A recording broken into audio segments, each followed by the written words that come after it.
ياسين والقرآن الحكيم إنك لمن المرسلين على صراط مستقيم تنزيل العزيز الرحيم لتنذر قوما ما أنذر آباؤهم فهم غافلون لقد حق القول على أكثرهم فهم لا يؤمنون إنا جعلنا في أعناقهم أغلالا فهي إلى الأذقان فهم مقمحون وجعلنا من بين أيديهم سدا ومن خلفهم سدا فأغشيناهم فهم لا يبصرون وسواء عليهم أأنذرتهم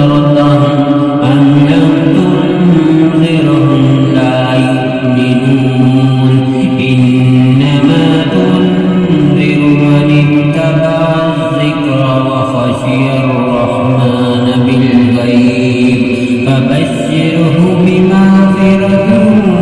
وأجر كريم إنا نحن نحيي الموتى ونكتب ما قدموا وآثارهم وكل شيء أحصيناه في إمام مبين واضرب لهم مثلا أصحاب القرية إذ جاءها المرسلون إذا أرسلنا إليهم اثنين فكذبوهما فعززنا بثالث فقالوا إنا إليكم مرسلون قالوا ما أنتم إلا بشر مثلنا ما أنزل الرحمن من شيء إن أنتم إلا تكذبون قالوا ربنا يعلم إنا إليكم لمرسلون فما علينا إلا البلاغ المبين قالوا إنا تطيرنا بكم لئن لم تنتهوا لنرجمنكم وليمسنكم منا عذاب أليم قالوا طائركم معكم فإن ذكرتم بل أنتم قوم مسرفون فجاء من أقصى المدينة رجل يسعى قال يا قوم اتبعوا اتبعوا من لا يسألكم أجرا وهم مهتدون وما لي لا أعبد الذي فطرني وإليه ترجعون أتخذ من دونه آلهة أن يردني الرحمن بضر لا تغني عني شفاعتهم شيئا ولا ينكرون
ويقولون متى هذا الوعد إن كنتم صادقين ما ينظرون إلا صيحة واحدة تأخذهم وهم يخصمون فلا يستطيعون توصية ولا إلى أهلهم يرجعون ونفخ في الصور فإذا هم من الأجداث إلى ربهم ينسلون قالوا يا ويلنا من بعثنا من مرقدنا هذا ما وعد الرحمن وصدق المرسلون إن كانت إلا صيحة واحدة فإذا جميع لدينا محضرون فاليوم لا تظلم نفس شيئا ولا تجزون إلا ما كنتم تعملون إن أصحاب الجنة اليوم في شغل فاكهون هم وأزواجهم في ظلال على الأرائك متكئون لهم فيها فاكهة ولهم ما يدعون سلام قولا من رب رحيم وامتازوا اليوم أيها المجرمون ألم أهد إليكم يا بني آدم ألا تعبدوا الشيطان إنه لكم عدو